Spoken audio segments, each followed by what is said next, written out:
Welcome to the Hire Yourself podcast. Are you stuck in the corporate rat race, worrying about layoffs, and longing to take control of your destiny?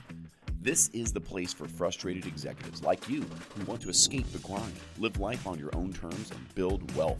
Whether you're ready to make a full transition into franchise ownership or want to start building a side business along your corporate job, Pete guides you every step of the way. He'll talk about how to create career and income security, diversify your assets and income, and live life on your own terms. Your path to controlling your own destiny starts now. Welcome to the Hire Yourself podcast. My name is Pete Gilfillan. I'm an entrepreneur, the best-selling author of the book Hire Yourself, a franchise consultant nationally recognized, as well as a proud corporate escapee. My passion, my mission in life is to help senior-level executives take control of their destiny, to build wealth, and to live life on their terms. Exactly what I did several years ago. And during the podcast, I always try to answer a question. And today's question I want to answer is that, has the pendulum changed or shifted? What I mean by that is, for a very long time in a very tight labor market, executives had the upper end on companies. Companies were spending a lot of time and energy to attract and retain their executives. I truly believe, and I just read an article in the Wall Street Journal by Chip Cutter that underscores how the world has changed, where now corporations have the upper hand on executives. Simply put, they don't have to spend as much time trying to keep them. So maybe what we'll do today is we'll talk about the 7 reasons why employers now have more leverage over senior level executives. They flipped the tide from that standpoint. So let's get into this a little bit. And the first reason why executives have lost leverage with companies is AI and automation. Literally now, companies, as they look at this, are taking AI and it's used to do decision making, process forecasting, reports, and stuff like that.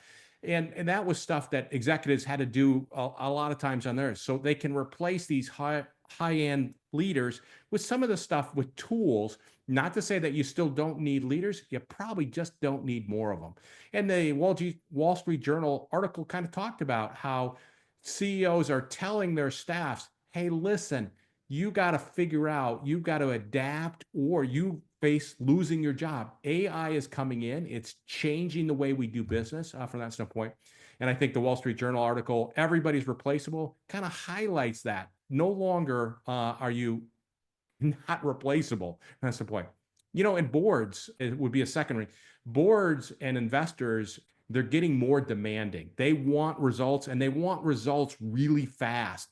And so that's something that, as we take a look at it, CEOs, they're not around as long. It's just immense pressure. Even we got heavy headwinds, a lot of pressure, stuff like that. It doesn't matter. Boards are getting more and more demanding in regards to the results and quick results from their executives. And there is more demand or rise to this idea of fractional or interim executives. So employers are no longer required to have these full-time executives where they can go use fractional executives where there's not a big commitment to it. Yes, you're paying for it, but the idea is that they're not locked in for a long period of time.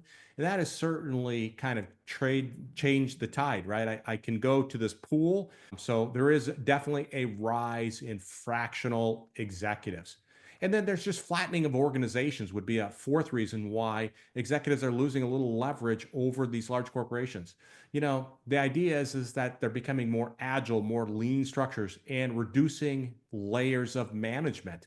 And the idea is that you've seen companies like Netflix, Spotify, they've reduced the amount of layers of managers, and they've empowered the ones that are still around, right? So they're kind of getting rid of that normal decision-making, that hierarchy, and making a very flat organization. And then certainly, as we talk about executives, their high salaries, sometimes they're the first to go. So that's like the fifth reason, is that these restructurings, the downsizing, they target the high salaries with the severance packages, really to kind of get these high-priced expensive executives off the thing. And you saw this with Meta and Google in 2023. The first layer they cut was some senior level executives. You're seeing more and more senior level executives targeted with these cuts.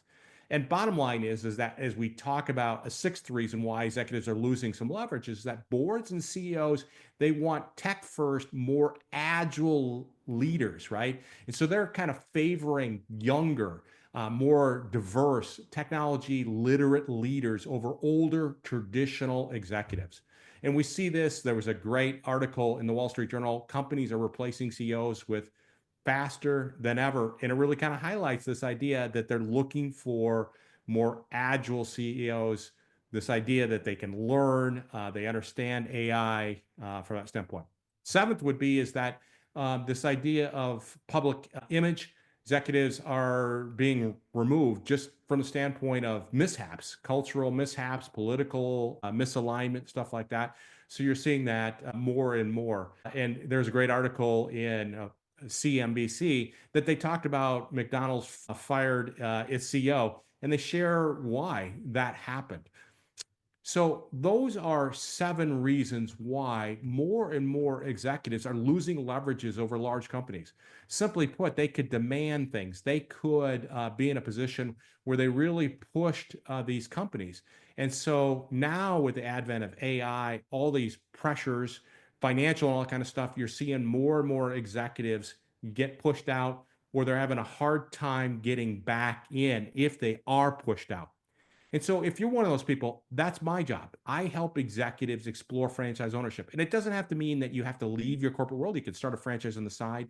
But I encourage you to put yourself in a position to make sure that you're got a safety net so that as we get more pressure on these executive roles, that you have something on the side. It could be another business. It could be a consulting business. It could be an existing business. It could be a franchise business, but do something to diversify your assets and your income. And that's what I do is I help executives diversify their assets and their income through franchise ownership. So if you like what you heard today, I encourage you to subscribe, follow me. Again, I'm here to help executives take control of their destiny, to live life on their terms and build wealth.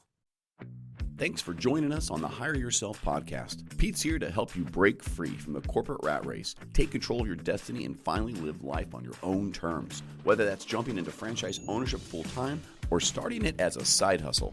If this episode resonated with you, don't forget to subscribe, share it with a fellow frustrated executive, and leave a review to let us know your thoughts. Ready to start building your bridge to freedom? Visit hireyourself.com for resources, insights, and a clear path forward. Until next time, take charge, build your future, and live life on your own terms.